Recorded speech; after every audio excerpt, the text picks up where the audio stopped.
Welcome beyond the Reiki Gateway. I'm your host, Andrea Kennedy. Like countless others, Reiki found me when I wasn't even looking, and then it ignited a whole new world of questions. This podcast explores topics of interest for the spiritually curious. Join me for discussions and special guests on subjects such as past lives, crystal healing, spiritual awakening, ascension, energy healing, and more, all to assist and inspire you along your unique soul's journey. This episode is sponsored by Mainstream Reiki, offering live and online Reiki classes and a membership community to help Reiki practitioners succeed and grow in their practice. Find out more at mainstreamreiki.com. Welcome to Beyond the Reiki Gateway. This is Andrea, and I've got Sheila Trecartin with me today. And Sheila has nearly 30 years of expertise in the holistic field. She's very diversified in what she offers as well. She specializes in animal communication, mediumship, energy readings, including seeing auras and interpreting chakras, as well as communicating with spirit guides and angels. Sheila guides people in awakening their natural but often hidden psychic abilities and strengths. She does this through her various courses, sessions, and her community. She's really dedicated to teaching people how to do these things for themselves and then perhaps branching out and helping others. Is that right, Sheila? Oh, that's totally correct, Andrea. Thank you so much. Oh, yeah, you're welcome. So thanks for joining me here Beyond the Reiki Gateway. I read quite a list of the different things that you have experience with. You have, as we said, nearly 30 years of experience actually offering things in the holistic field. And I'm wondering, you seem quite young to me. How did all this get started for you? Did you grow up with these sorts of gifts and knowings, or how did you get to where you are today? Oh my goodness, thank you. I love you already. See, look, it's thinking that I'm so young. That's beautiful. Uh, absolutely.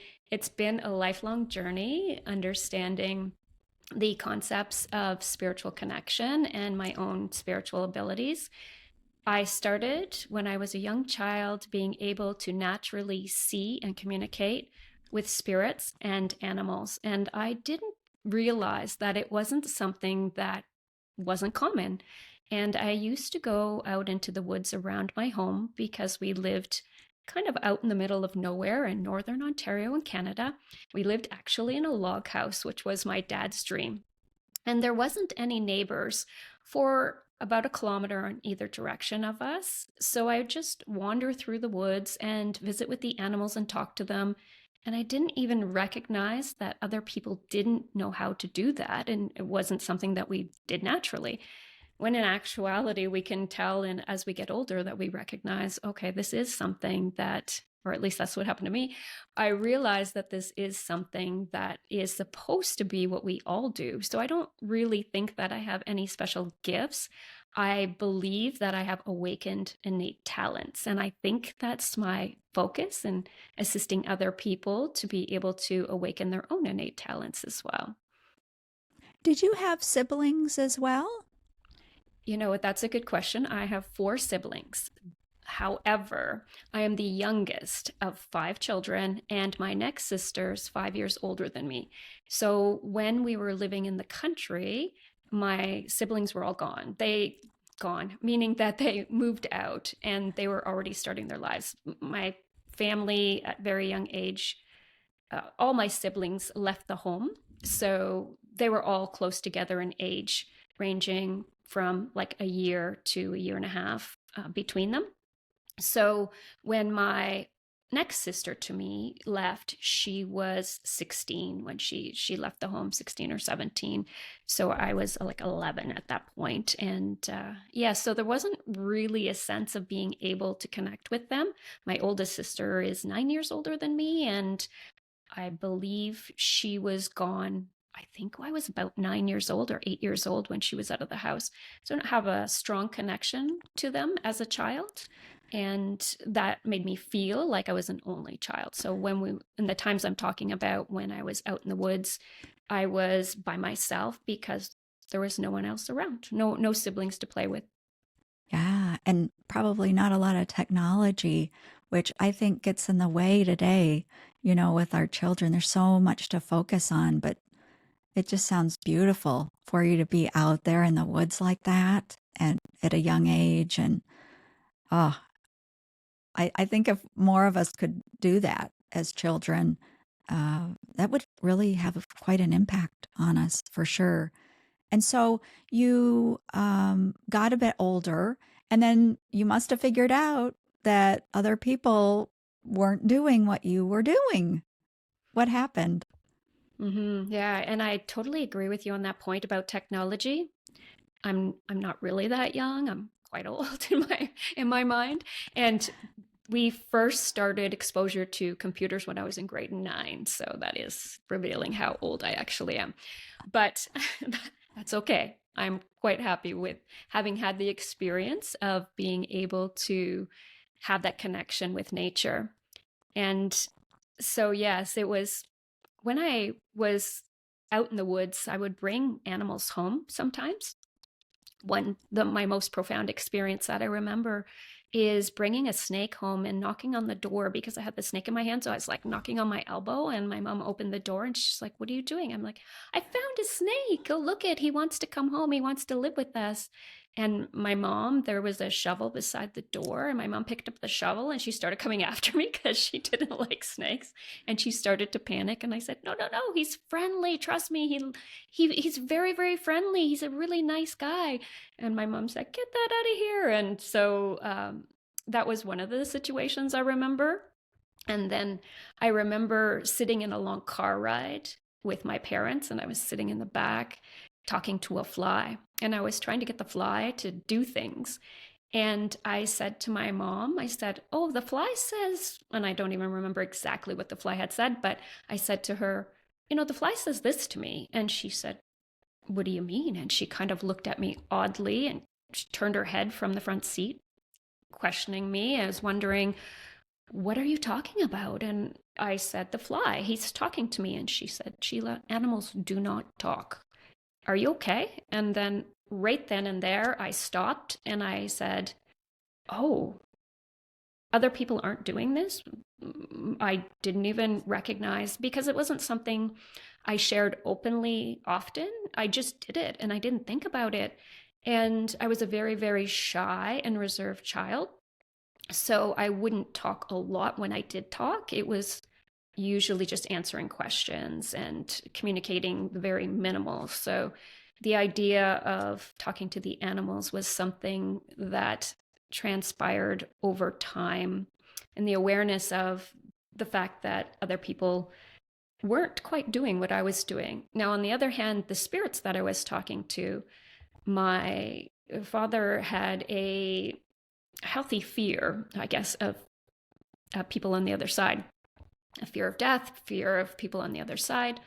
And when I was young, my mother's father used to do things in our house. He passed when my mom was 9, and he would do things like turn the lights on, put the fan on in the house.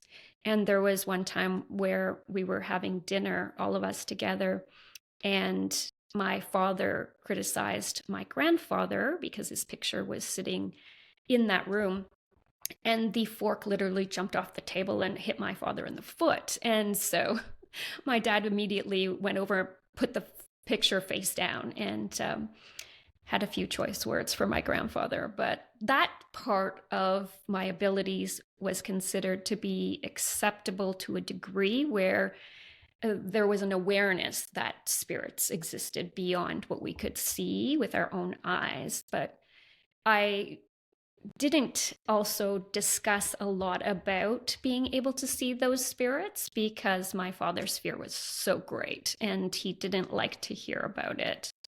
So that, I guess that explains that I was a little bit more reserved in my younger years, and it was probably about the age of 18 where I started to really try to study. I'm going to give you my whole life story here. So it just explains how I got to where I am. So when I was 17, my partner at the time, my boyfriend, we actually he had just asked me to marry him. I was in grade 12 of school, and we had plans. I was going off to university to be a psychologist. We were moving to another town where he was from. And unfortunately, he was killed in a motorcycle accident. So during that time, before he was taken back home to spirit, he and I had many conversations about something happening to him that I felt was occurring. I felt like he was leaving, but I didn't understand how he was leaving. And exactly a week before he passed, we sat together on the couch while it was raining and looking out the window. And I just started to cry. And I said, I feel like you're going. And for the first time, and I've been telling him for about 6 months that I felt like he was going to go, not trying to make it happen, but seeing visions and feeling a separation. And I would get full body paralyzations, and I was just picking up all this energy from it. And he kept telling me, don't be silly, it's going to be fine. And yeah, that was the first time that night, exactly a week before, he agreed with me, and he started to cry as well. And he said, I think you're right. I feel it. And I've been feeling it for a while. So we really need to make the best of the time that we have together. And then, yes, a week later, he was killed in the motorcycle accident. And then after that, well, I pretty much stopped living for about 6 months and tried to find my meaning of life. And then I went back into society. I found a psychic medium. She channeled my partner. His name was Darren. She channeled him. And all of a sudden, I was like, confirmation about the idea that there are others on the other side. I had been seeing them, I had been talking to them, but that was the most profound experience I had, because that was someone I was personally linked to. And so that brought me into more understanding. I was 18 at the time, brought me more understanding of psychic awareness. And I started to study everything I could. Being in Northern Ontario, there wasn't a lot of offerings, as you said. There wasn't computers around. There was encyclopedias and books. So I tried to get my hands on some books. And it was really when I was 21 that I moved to a larger city close to Toronto. And that helped me because there was more exposure, more people who understood the field and understood the concept of psychic awareness. And then I started to study more at that time. But previous to that, I have umpteen different examples. That's just a couple examples of what I experienced in my younger years. Long story, sorry. Oh, no, that's all right. What really struck me is your relationship and how you described how you felt he was leaving. And then he came around to that agreement, also feeling that, and how that was so integral, I would say, in how your life then unfolded. How everything is so intertwined, and it seems, nothing happens in isolation. But that's really what struck me there. And also that when you moved and there were more people, and we would say community, right? Because when we can be around other people with similar interests, and then we have more resources too, that can make all the difference. And yeah, so that was really very interesting to me. I can so relate as well. I remember when I was young, I was very interested in all things, I don't know, spiritual or just mysterious. And I would go, we lived in a small town, and I would go to the library, because again, we didn't really have computers and all of that kind of thing. And even the computers we had back then didn't have all the stuff that we can get to online these days. It was kind of limited back then. But yeah, I can remember getting books on handwriting analysis, all kinds of anything that I could think of. But yeah, it's really remarkable. But so what I'm curious about now, Sheila, is you have such a broad foundation of what you offer, what you teach other people to do. And, I'm interested in the mediumship for one thing, because you mentioned your father had that great fear about death and that sort of thing. And I think, if I look in my family, I have many relatives that I would say that. And I used to be quite afraid of death too when I was very young, when I was younger, but not anymore. But it hasn't there been such a revolution in our world about that, about the fear of death and this opening up to life afterwards? I'm wondering if you might talk about what you've seen over the years, just in that one field, about this fear and how things have changed. Absolutely. It's been phenomenal how much we have shifted and advanced in our spiritual awareness and our understanding that we have the ability to harness and awaken our own natural spiritual connections, our own natural psychic ability. There's nothing that really I do that anyone couldn't learn, because absolutely we are all on the same playing field there. And what we choose to awaken within ourselves is our own right, often guided by our spiritual path. For me, it was just the fact that if you looked at the timeline of my life, which I often encourage my clients to do, is look at the timeline of your life and connect the dots. Like you said, nothing ever happens for a reason that isn't valid within your soul path. So there was a lot of linking to bringing me to the spiritual awareness, to unleashing these psychic abilities. And although I was able to do a lot of it as a child, I blocked it. That's one part of my story. I guess I didn't add in there. It's been so many years ago. I don't always remember to tell vital pieces of the journey. But one of the vital pieces is probably around the age of 14, because I saw a really tragic murder.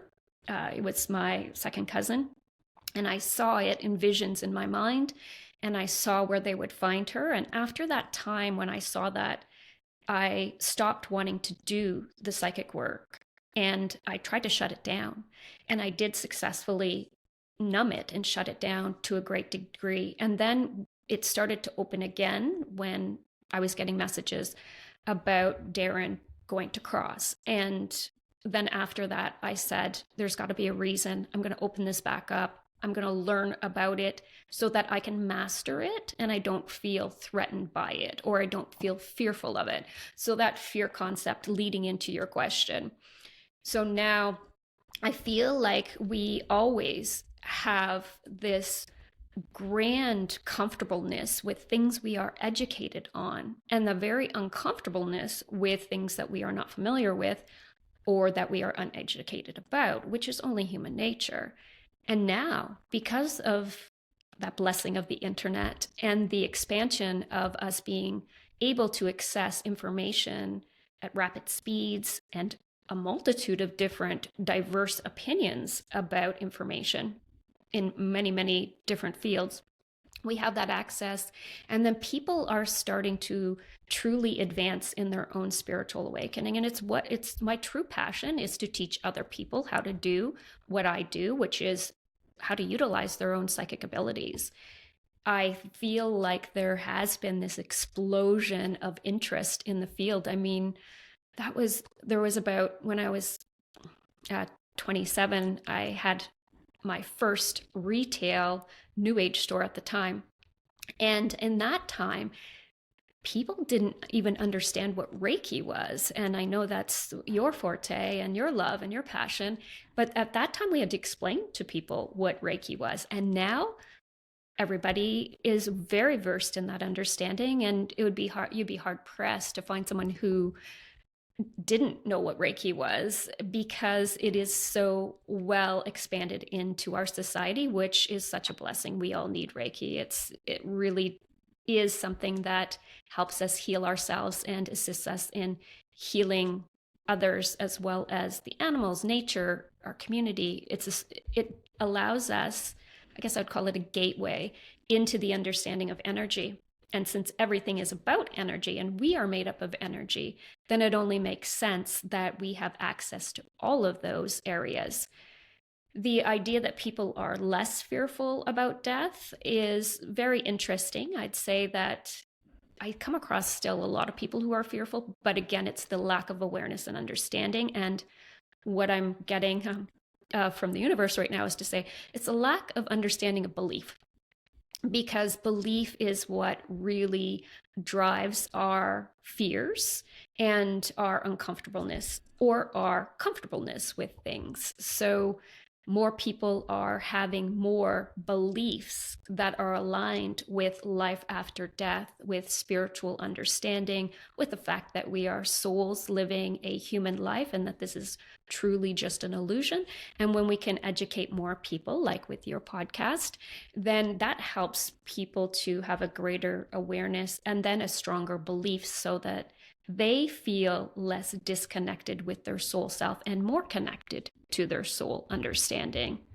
I don't know if I answered that quite in the way that you wanted, but Oh no, that I didn't really have anything, formulated in my mind that it had to really check off. So I thank you for that. But yeah, I think fears all across the board. I think more people, I think, are tuning in and doing mediumship work. And, I just, the other trend that I'm seeing a lot, I feel like, is channeling, which I mean, mediumship in a way is channeling. Uh, wouldn't you say? I would say that mediumship, speaking to people who are on the other side, speaking to animals, speaking to your guides and angels, speaking to any energy is a form of channeling. So I totally agree with that. And I mean, they're just semantics about wording. But to me, Right. channeling is channeling. So I totally agree. Absolutely. Well, yeah. And even, I mean, Reiki's channeling energy, healing energy. But mediumship or speaking to angels or your higher self or whatever that may be, that's just channeling a different frequency of energy when we compare it to Reiki, I would think. But yeah, it does seem like more and more people are channeling angels. Metatron, I see it all the time, everywhere. And so that's really opening up too. We're really in a sort of a revolution or a revolution, I think, on the planet of remembrance and all of this. And so the classes that you offer and the all the different avenues, the different specializations, I would say. I mean, we mentioned in the beginning of the episode about seeing auras, that you teach that. And um, I think that is probably one of the very first classes I ever took was about seeing auras because I think it's just a curious topic, isn't it? And so you mentioned too, Reiki is a gateway, and I just couldn't agree more, beyond the Reiki gateway. But so I'm jumping around a little bit here, but the thing is that I think people are so ready to really open up. And so, whether they're just coming to Reiki or they came to Reiki many years ago, there's always something else to learn, whether we begin with seeing auras or maybe we're starting to see people who have passed and things like that. And as we're opening up to more and more possibilities of what we might perceive, I want to circle back to one thing. And then I would like to talk more about channeling um, uh, specifically. But that is that fear. And you mentioned fear. You mentioned this time when you saw some uncomfortable things. Um, and that caused you to dampen. And you used the word numb, I believe, of your abilities. And, what I see over and over with people is the fears, right? Whether it's seeing visions, hearing things, being startled, by surprise, maybe seeing somebody that's crossed or not knowing when something's going to come into their awareness, that can be very frightening, I would think. But so for our listeners and our viewers on YouTube, I'm wondering if you could speak a little bit about that.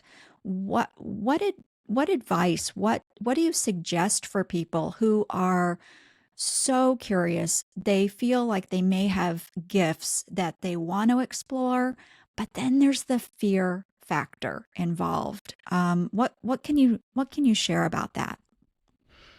Yeah, I would say that fear is a natural human response, but it's an ego response. So I love one of my clients when I was channeling his guides and angels, one of the messages that came through many, many years ago, and I always ask if I can borrow this because I love this saying, is that the ego is a gift to the human, or sorry, the ego is a gift to the soul that makes us human. So it's a gift that helps us to be able to experience life. And in that pocket of ego comes fear. And it is something that triggers us to behave in certain ways. And sometimes that creates a fight, flight, or freeze response that prevents us from moving forward. But that's all just a learning experience. And when we can look at that, I mean, the design of fear for the human perspective is to prevent us from being at harm.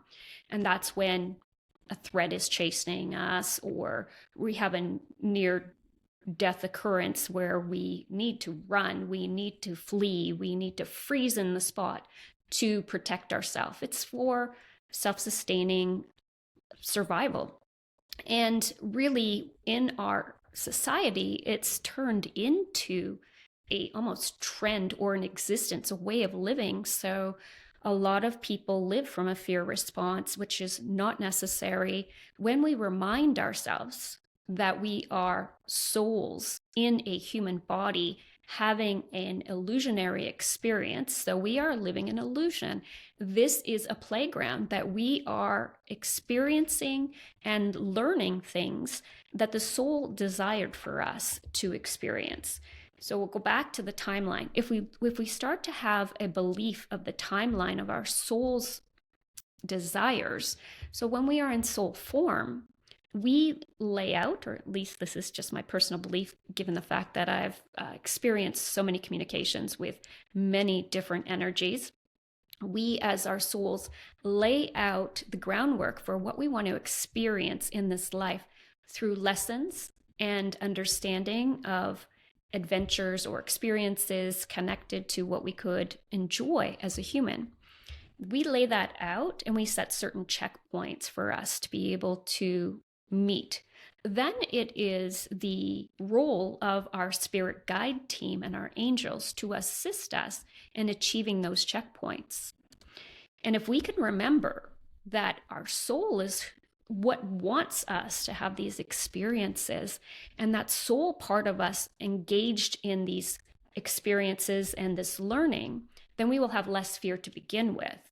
Then once we go through that commitment to the soul self, we understand that everything happens for a reason, and we understand that it's our soul who is governing our life experience, then that in itself will take away some of the fears that we hold. We are still human. We still have an ego, so we will still have some of that fear.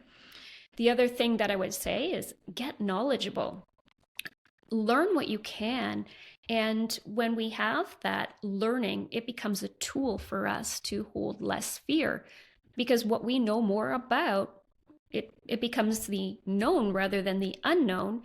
And we don't hold fear when we have the known, unless we have a core belief block or an emotional trauma around it. Then we can clear those things from our path. The first thing is to trust the soul self, which is just another version of yourself. It is the higher self, and walk through life leaning on that understanding. There's a lot of tools we can use to feel like we are protecting ourselves, but really, truly, nothing can harm us unless we give it permission to. So there really is no fear need, or there's really no need for fear to exist.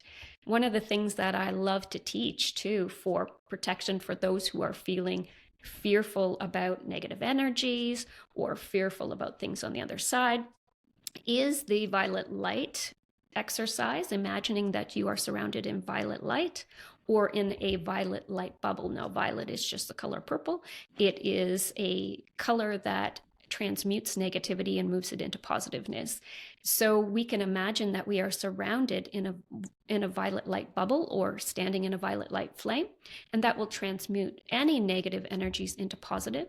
The next thing, which I'm sure many people who have at least studied any kind of spirituality, would be to surround yourself with a white light bubble, because the white light bubble is a protective energy that assists us. So if you're uncomfortable with spirits around you, if you're an empath and you're picking up energies all over, then it's important to have those two techniques to help move your energy. The other thing I would suggest is coming kind of out of the fear maybe, or transitioning into the concept of empath. Sometimes empaths hold fear, and sometimes it's just the overwhelm that they're experiencing from picking up the energies. And one exercise I would use for them is to utilize the concept of I only keep what is mine. And you use that by saying those words out loud, I only keep what is mine, and taking a deep breath in and exhaling, imagining all of that fear, all of that energy, everything that you don't want leaving your body. And even if you don't know what it is that you're holding that is not yours, it at least allows that to drain from your system. And you say that 3 times in a row, taking a deep breath in between each one. And then feel how you feel afterwards, because I only keep what is mine is going to allow you to come back to the centeredness of yourself. Anything that's left over, you are holding for yourself. So if it was an external influence of energy causing you to have the fear or the uncomfortableness, then now you know, because it will be gone.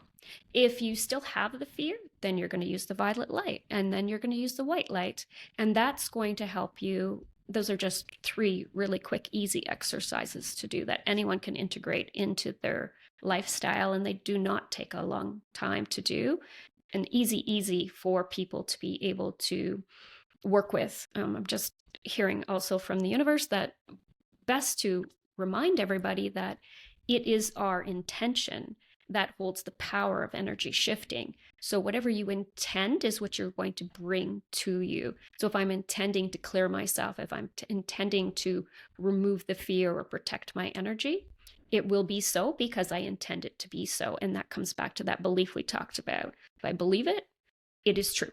So, because no matter what I'm projecting, if it's coming from belief, it's going to magnetize back to me, and it's going to format into my energetic space.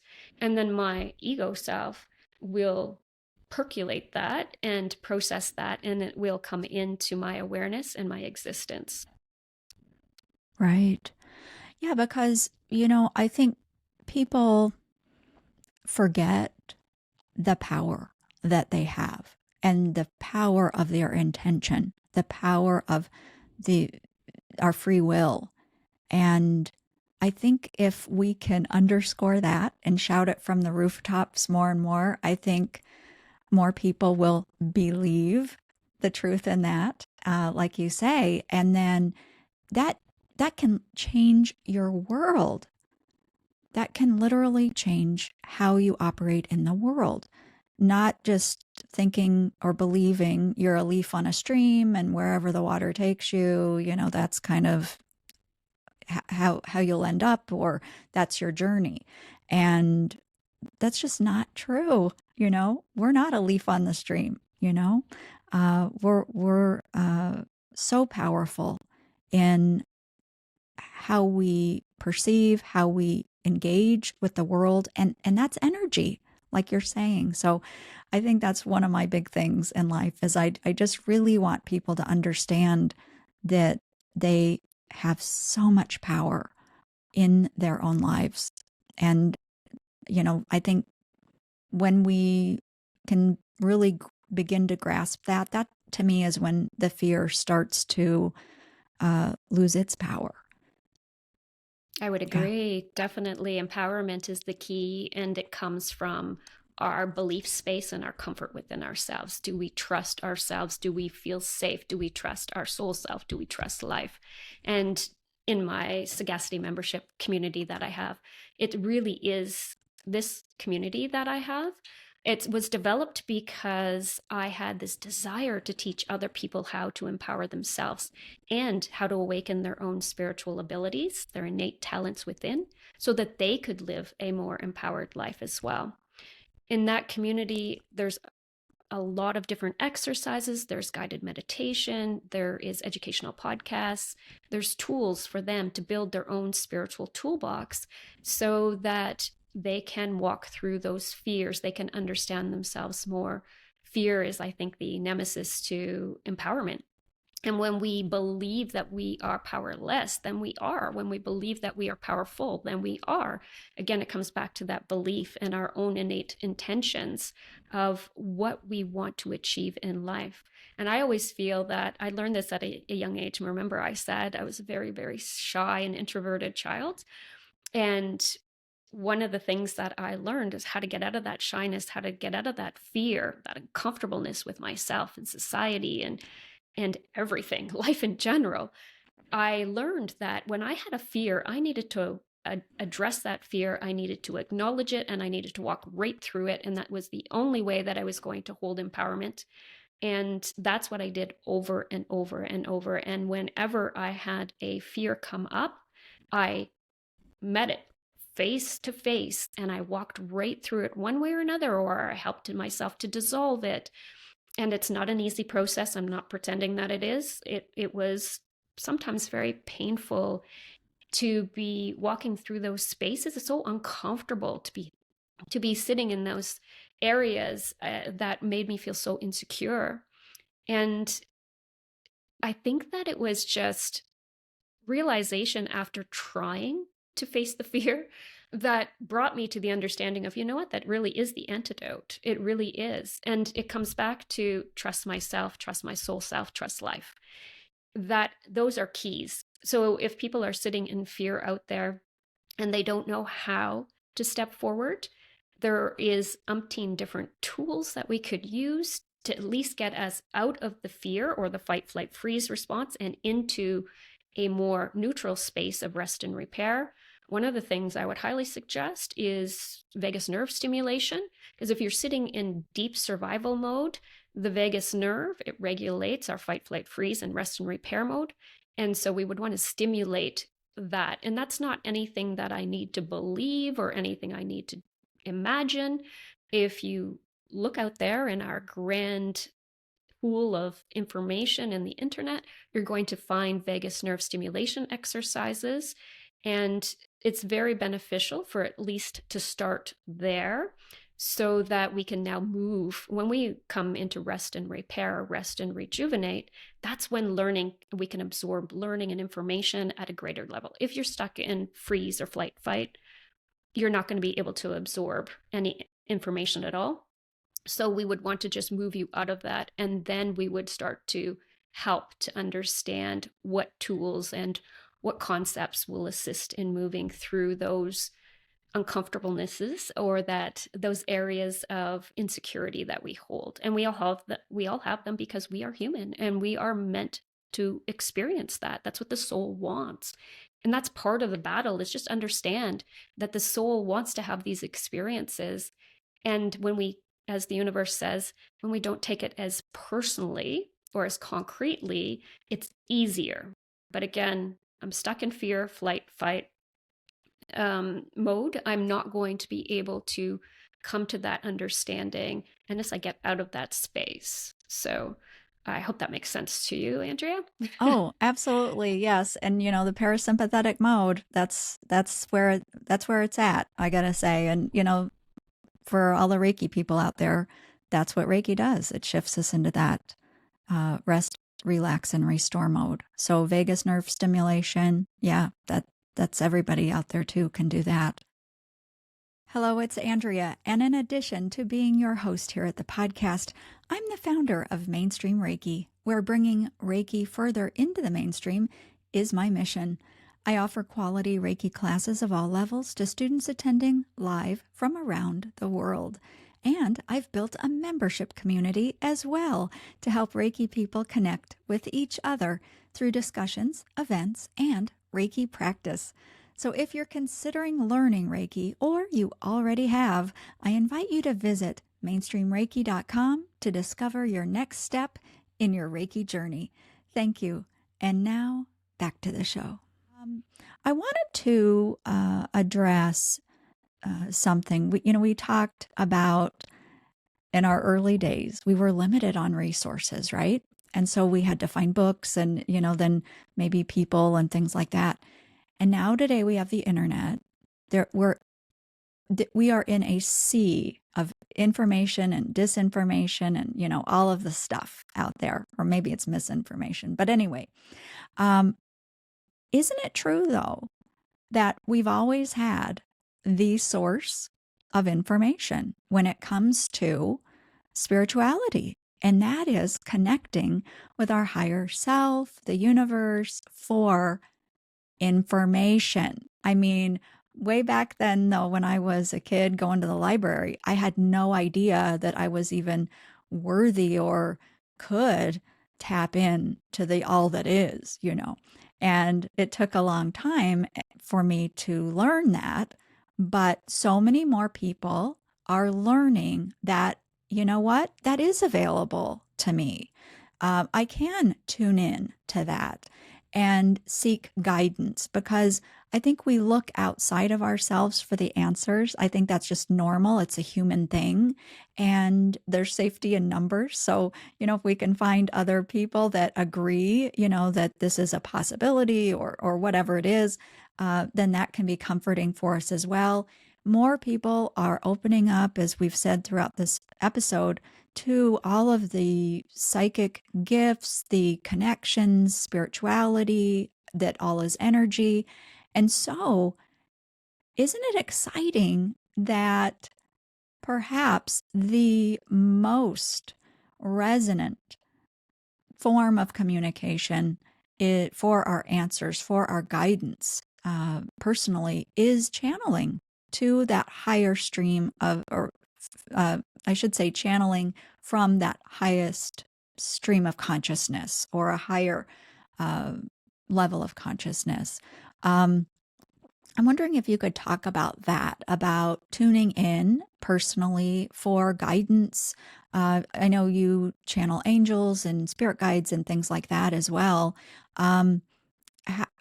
Yeah, I don't know. I don't know if there's a question in there, Sheila, but that's at least a little bit of a topic that I think would be interesting, because, again, all people can access that guidance.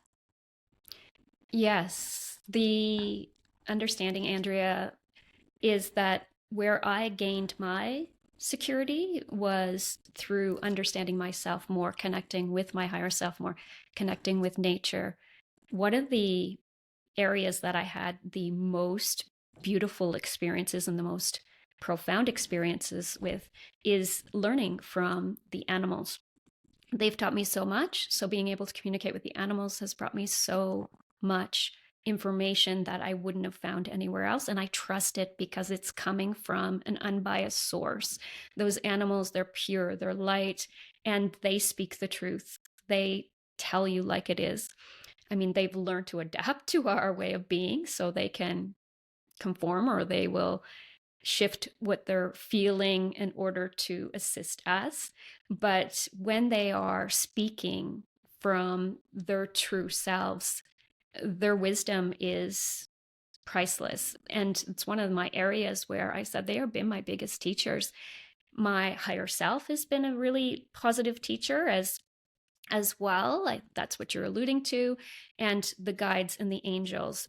Always. I walk through my life fully connected, and I connect with my own spirit team, my own spirit guides, and my higher self. And I remove the external noise of all other energies, and I trust my spirit team. So they're always coming through. I'm always working with them. And being able to do that affords me the opportunity to be more comfortable in life and to feel more secure, more empowered. And I don't have to have all the answers in order to feel good enough, in order to feel worthy. Whatever I don't know, I pull from the guides and angels, I pull from my higher self, I pull from nature. And I recognize that we are here as learning beings having a learning experience. So we're not supposed to be perfectionists. We're not supposed to know everything. And that really helps me. And I love to open this understanding with others so that they can channel their higher self, so that they can channel their guides and angels. And one of the things that I'd say to begin with is for people to be able to identify their soul self. And in order to identify your soul self, you have to know your human self. So we want to find our human center point, or the point within our heart system where we function from. We function energetically from the heart center. And when we can tune into our own heart center, then we will start to understand our own human self. Once we understand our own human self and we feel more accepting and comfortable with our own human self, then we can reach out and we can tap into our soul self. And that soul self is loving, it's protective, it's all accompanying, it's light based, and it will assist us. How to communicate with that is creating an awareness that it exists and tapping into trying to access that part of ourselves. And we live in this duality. We live in ego and we live in soul. And we're always functioning from those spaces.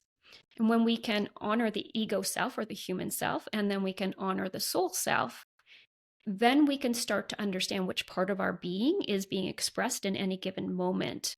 So if we're expressing from our human self, we are going to feel one way. And we're experiencing from the soul self, we're going to feel another way. Soul self is the part of us that has the intuition, the psychic abilities, the recognition of energy. And then the human self, the ego self, is the one that is more analytical and concrete. But we have both of those sides in all of us because we are both ego and soul self. So we already have that in us, and we just start to identify that. That becomes the first exercise in being able to connect with that soul or channel our soul self. Then once we channel our soul self, we can channel our spirit guides, our angels. We can channel those beings that are on the other side. And in a course that I offer called Learn to Channel Your Spirit Guides and Angels, we teach step by step how to move through the concepts of connecting. And one of the things that we focus on is the awareness that when we are channeling, we are sitting in theta state. And theta is just a brain state that we are in. And we explain that through the course. And then once we can get ourselves practicing the theta state, or it's like a meditative state, then we can tune into that other energy frequency, as you called it. You called it a frequency. It's just a different channel. So all of these frequencies are like a radio station. I mean, you're tuning into a new station to tune into a new energetic frequency. Your soul self is on one frequency, the guides are on another frequency, angels on another frequency, animals on another frequency, your past loved ones on another frequency. So you're just tuning your dial into that energy and you're being able to hear it. One of the things that people, as I'm sitting here, I ask the universe to bring through whatever people might need to hear. And so you'll hear me go, oh, my guide said this, or the universe said this. And one of the things they're saying is that that we want to remind people that sometimes people don't know what's coming through when they're experiencing energies coming through. So one of the ways that I teach is for them to pay attention to where the information is coming through them, because there will be a pattern coming through. Not every radio station, not every frequency is going to come through at the same space in your own energetic being. So personally for me, my guides come on my left side, and I feel them coming from outside of my energetic field in. My angels come on the left side as well, but more to the front. Anybody who has crossed over comes on my right side, and my higher self comes above, and the animals come from the back of my head. So I have laid out this, or actually all of these energies have done that for me, and I've followed the pattern of where they come into my energetic being. And this helps me to identify sometimes when something's coming through that I'm not sure what it is. I will identify it by where I'm feeling the energies come through in my own being. So that's why we need to know ourselves. We need to sit in that awareness of, how do I feel in my natural space? And then when an energy comes in, where am I picking that up from in my space? And anyone can do this. It just takes practice. I mean, if you want to be a professional athlete, you're going to do work every day. You're going to do the preliminary work. You're going to put your mind in the right space, and you're going to be committed and dedicated. And same thing with our own spiritual awareness. If we practice every day, we are only going to get more clear. We are only going to get better at it, and we're going to only have a greater understanding of it the more that we do it. So that is some of the tools I teach and offer to people in the understanding. That's the process. Know yourself, know your higher self, identify with the energies around you, understand where they're coming from, and begin to practice exercises that are going to strengthen your third eye. And not only just sometimes, sorry, the universe talking again, not only do we want to just talk about the third eye, but we want to talk about the entire energetic system. The whole chakra system is at play whenever we do anything. And so we need to have a balanced energetic system in order to be able to have the energy move through us freely. And that balanced energy flow helps us to be able to channel more clearly the energies that come in. If an energy comes in from outside and we are bracing ourselves or uncomfortable with it, we're going to block it. We block our own energy flow. This is where, of course, Reiki comes in. It's a beautiful tool, or meditation. These are tools that help us to keep our energy in flow. When the energy is in flow, we are sitting at a greater resonance. And when we connect with the earth's energy, we ground that energy. And so when energies come in, we can identify that it's not our energy, and then we can begin to understand what that energy is. Again, sorry, I'm so chatty, but it's just, I have so much passion for this. No, it's beautiful. One of the questions I think that many people opening up have is, how do they know when to share things that they intuitively or psychically receive? So we've really been talking a lot about tuning in for our own guidance, but often we'll receive information perhaps about other people. A lot of people who do Reiki receive information about the person they're offering Reiki to.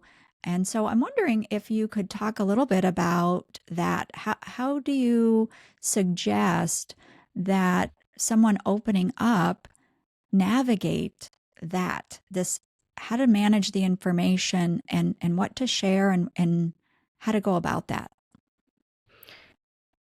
I personally believe that I do not like to intrude on anybody's personal space without permission.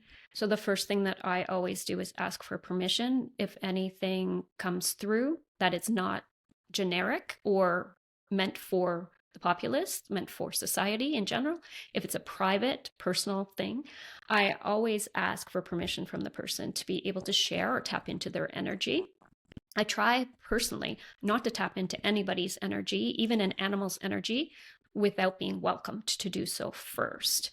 And I have developed an opportunity to be able to move my energy to what I call like turning it up or turning it down. I use like a dial, and I don't, sometimes I'm in a space with other people and I do not intrude on that energy without their permission, because I turn my dial down. If someone requests, then I turn the dial back up.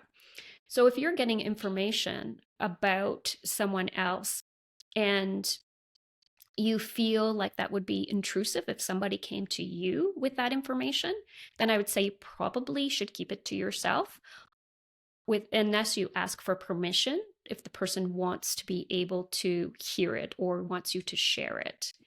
In that case, some of the things, like the universe always says to me, some of the stuff, it's for you. It's not for them. It's all for you. If it comes to you, it's for you, and you don't need to push it on anyone else. You don't need to shout it from the rooftops to make people believe. You need to believe it in yourself. That's it. That's all that matters. And so I would say, if you wanted to start to practice, I would go to people that you know are open, request for permission to be able to channel for them. to be able to pick up the energies for them and then work with it, work with a friend, work with an acquaintance, work with a family member, and try to build that understanding of what's coming through. Practice, of course, is going to make you more comfortable with what's coming through. But if information is coming through and you haven't been asked to share it, then I would suggest I would not share it or ask for permission first. I mean, I've had that happen before, so I'll give you an example where I did share it. So I was on vacation with a friend of mine, and we were in Mexico, and we were at a resort, and we were sharing a room, my friend and I, and we were going to bed one night, and all of a sudden a spirit showed up in the room, and he was standing in the corner of the room, and I'm having a conversation with him, and my friend is watching me, and I didn't realize she's looking at me, but she could see my facial gestures because I'm having the conversation in my head, and my face is just kind of has this furrowed brow, and she said, "What are you doing?" And I said, "Oh, what do you mean?" And she's like, "You must be talking to somebody because I can see your body language is something's going on." And she's known me for quite some time, so she has witnessed a few things in our exchanges together. And she said, "There's somebody there, isn't there?" And I said, "Yes, yes, there is." And she said, "Oh my gosh," she was so excited. "Who is it? Who is it?" And I said, "Well, it's a gentleman. He wants me to find his family. He wants me to find, sorry, no, he didn't want me to find, he wanted me to find his friend. He wants me to find his friend and the friend's family. And I'm arguing with him, telling him I'm not doing that because that's an intrusion on somebody else's personal space." And he was telling me, go down to the 2 floors down and go down to this room and knock on the door and talk to these people. And I was feeling very violated because I said, "You're intruding on me. This is my vacation. And you want me to go to them, and I don't mind helping, but I don't know them. So that's going to be really intrusive. What if they don't feel comfortable with me doing that?"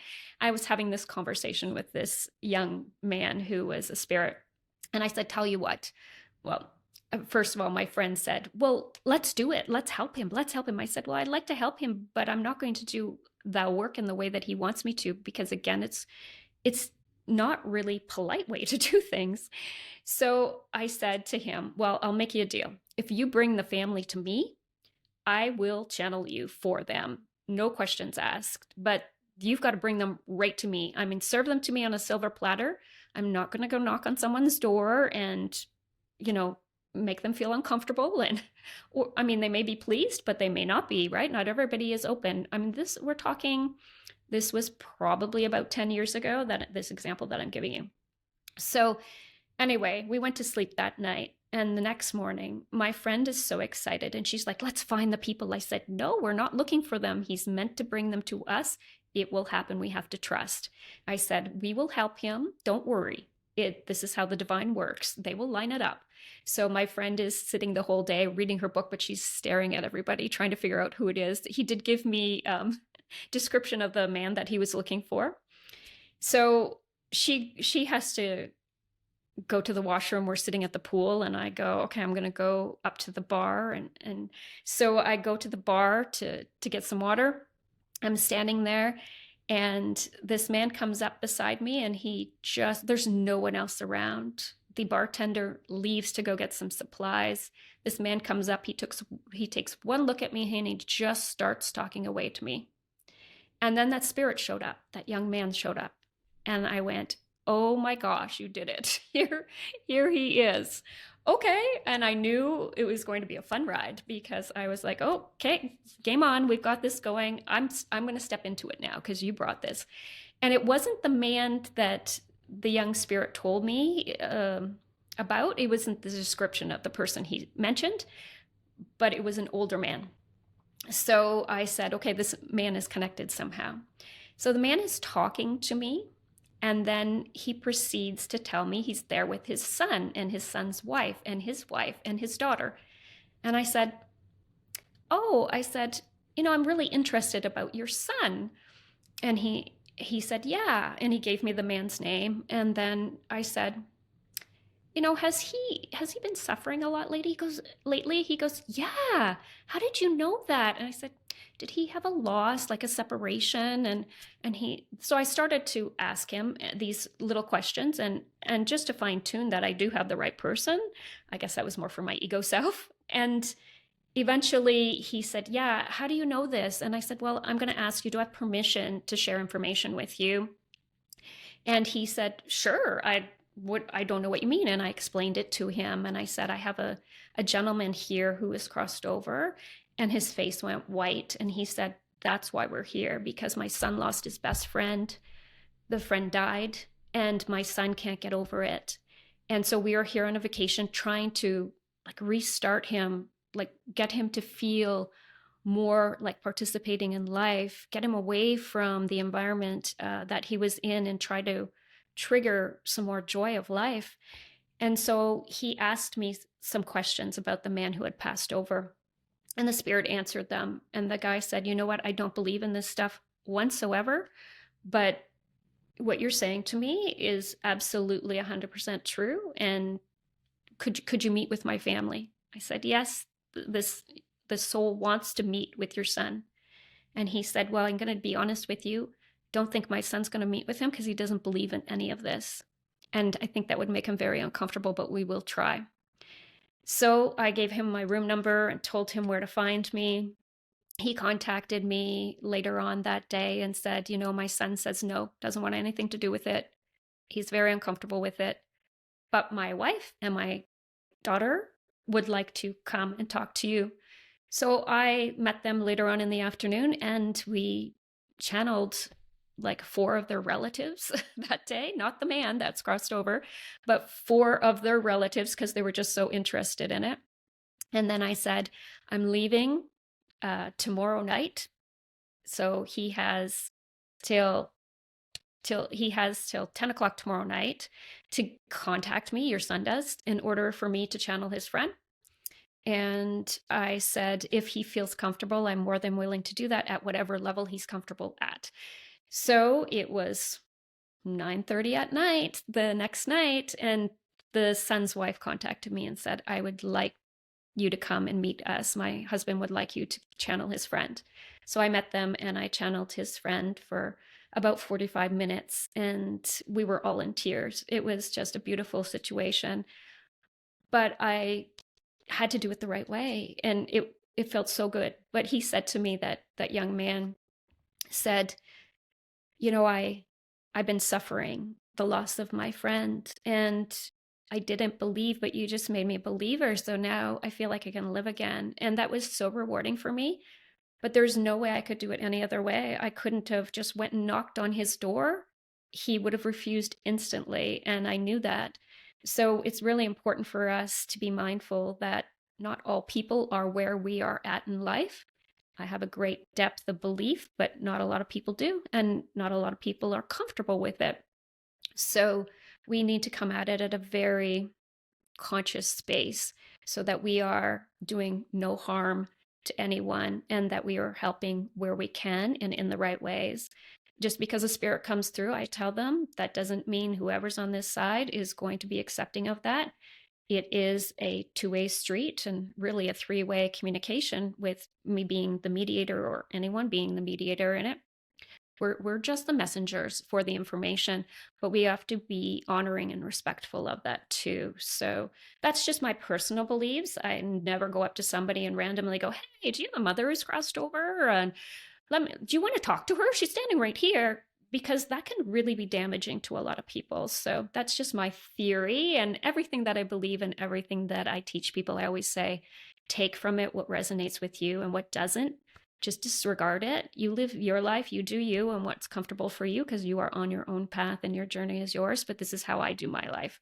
And that's what I have to do to hold true to my values and my morals of life. And integrity is like my top value that I follow. So there's nothing that I can do that compromises that, or I would be denying and harming myself. So that's just one example. And that's why I would say it's very important. So I'd first say, let's find some people who are willing and open, and let's practice. And then that is going to give you a good foundation. But just because the information comes through, and I learned this the hard way many, many years ago, just because the information comes through doesn't mean that it is meant to be shared, or it doesn't mean that it is meant for anybody but you first and foremost. Oh, I'm Andrea. There I go, yapping away again. But I really appreciate the story though, because going up to somebody who's buying oranges at the grocery store, to have this intrusion, makes for good reality television maybe, but out in the real world, I'm with you. I just don't think that that's really the loving way to go on things. So I do really appreciate your story there for sure. Yeah, thank you for that. Great illustration. I think we're about out of time, Sheila. So I want to check in with you. You've mentioned your courses and your community. If people want to reach out and learn more about you, how can they best do that? I would love for everyone to feel very comfortable in reaching out to me if they have any questions or concerns. My website is ultimatehealingconcepts.com, or they can reach me at petpsychic.ca. Both of those go to the same website, and all my information is on there. And I'm more than willing to help anybody who is struggling, has questions, who is uncertain, because I've been through quite the journey myself, and I understand exactly how that feels. And I love, love, love to teach people how to awaken this within themselves. It's our own right to understand our own spirituality. So yes, please, anybody wants to contact me in any way, I'm open. Fantastic. Thank you so, so much. And of course, we'll have your links and all of that also in the show notes and in the video description on our YouTube channel. Thank you so much for being with me, Sheila. I feel like there are so many other things that we could have really talked about with your different background and all of your different areas that you offer help in. So thank you so much for being with us. Thank you so much for having me, Andrea. It's been truly a blessing to be here. Thank you so much. You're welcome. And from myself and the team here at Beyond the Reiki Gateway, we'd like to say thank you to our listeners for all of your support, including leaving great reviews, becoming BTRG insiders, and sharing this show with your friends and family. Drop us a line at info@beyondthereikigateway.com anytime. Tell us what's on your mind and take great care. Until next time. Thank you again for joining me. Please check the description underneath this video to learn more, connect with us, and get some important information about your listening experience. Wishing you all the best until we meet again beyond the Reiki Gateway.